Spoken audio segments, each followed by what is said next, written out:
tune actually changes like that. We just happen to have found the right moment to stop. So, this guy still isn't working. It's fine. Anyway, so when you were thinking about that, I kind of wonder whether the good memories had other things in with them. So there might have been some things that you kind of would like to get rid of from last year. That happens. Here's a poem by a woman named Naomi Shihab Nye. And it's called Burning the Old Year. Letters swallow themselves in seconds. Notes from friends tied to the doorknob, transparent scarlet paper, sizzle like moth wings, marry the air. So much of any year is flammable. Lists of vegetables, partial poems, orange swirling flame of days, so little is a stone.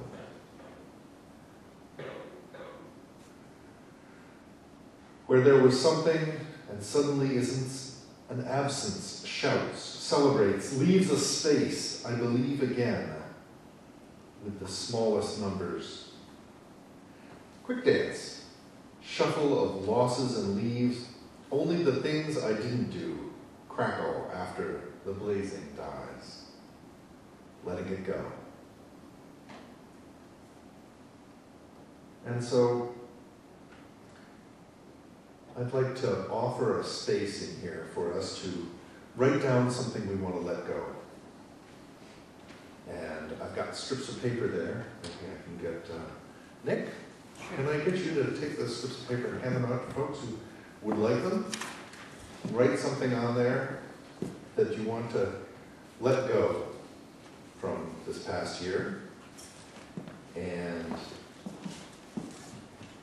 then we're going to put them in the bowl, and after we're all done, we'll go outside and burn them. Does that sound like a good idea? I always like church services where you burn something. It has a certain charm to it. So if you don't have to write anything down. If you don't want to give up anything, it's okay. But I thought it might be nice for us to sit in silence for a few minutes and then come up and leave off something we didn't want to carry forward. And make sure the folks in the back get them too. Just because people are being nice and being ushers today doesn't mean they don't have things they want to keep back on.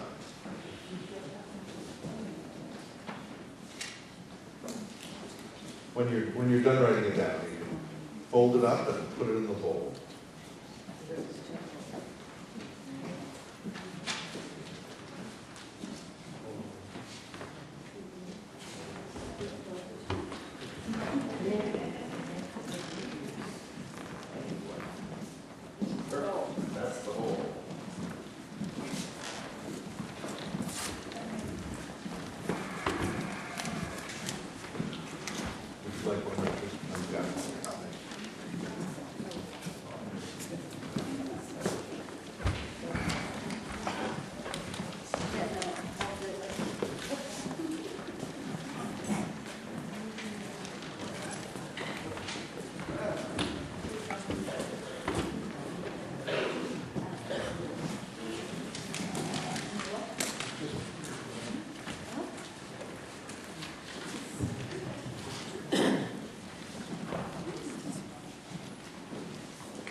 Feel free to ask somebody else to bring it up if you don't want to walk it along.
Now take a deep breath.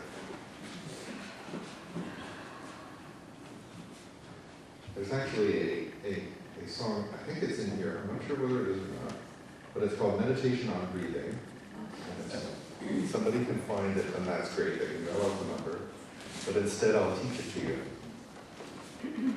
It goes like this: when I breathe in peace. When I breathe out love. The tune is simple enough that even I can sort of follow it, but those with better pitch might want to fix it once I start singing. When I breathe in peace. When I breathe out, I breathe out love. Again. When I breathe in, I breathe in peace. When I breathe out, I breathe out love. Hold on a moment. There's a second thing for those with low voices. You just go, breathe in, breathe out, breathe in, breathe out. And now we can begin the other one. When I breathe in, I breathe in peace. When I breathe out, I breathe out love. When I breathe in, I breathe in peace. When I breathe out, I breathe out love. If anybody knows the third part, they can add it. When I breathe in, I breathe in peace. When I breathe out, I breathe out love. When I breathe in, I breathe in peace. When I breathe out, I breathe out love. Thank you all. This is another poem by Naomi Shihab Nye. It's called Famous. The river is famous to the fish. The loud voice is famous to silence, which knew it would inherit the earth before anybody said so. The cat sleeping on the fence is famous to the birds, watching him from the birdhouse. The tear is famous briefly to the cheek. The idea you carry close to your bosom is famous to your bosom. The boot is famous to the earth, more famous than the dress shoe, which is famous only to floors. The bent photograph is famous to the one who carries it, and not at all famous to the one who is pictured.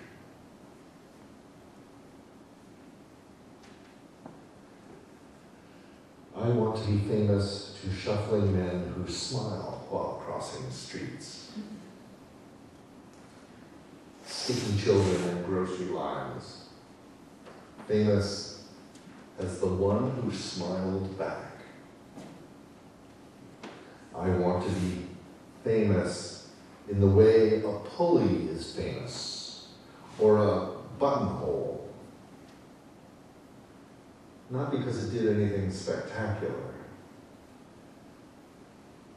but because it never forgot what it can do.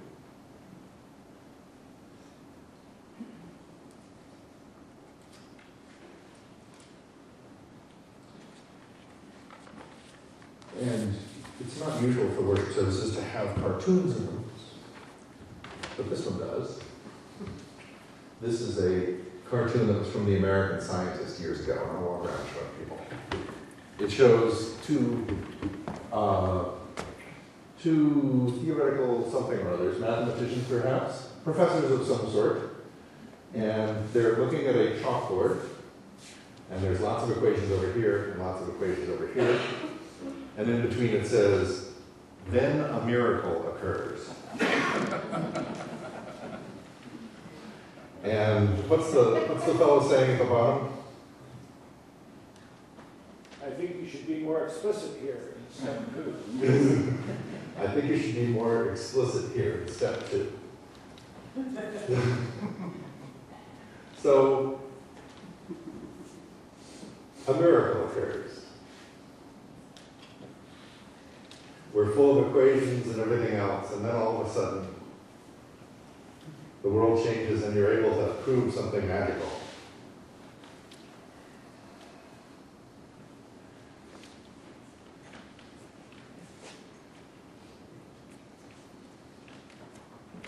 And so maybe that's what 2012 is going to be. A year of miracles. In fact, I'm sure of it. I'm absolutely certain that miracles are going to happen.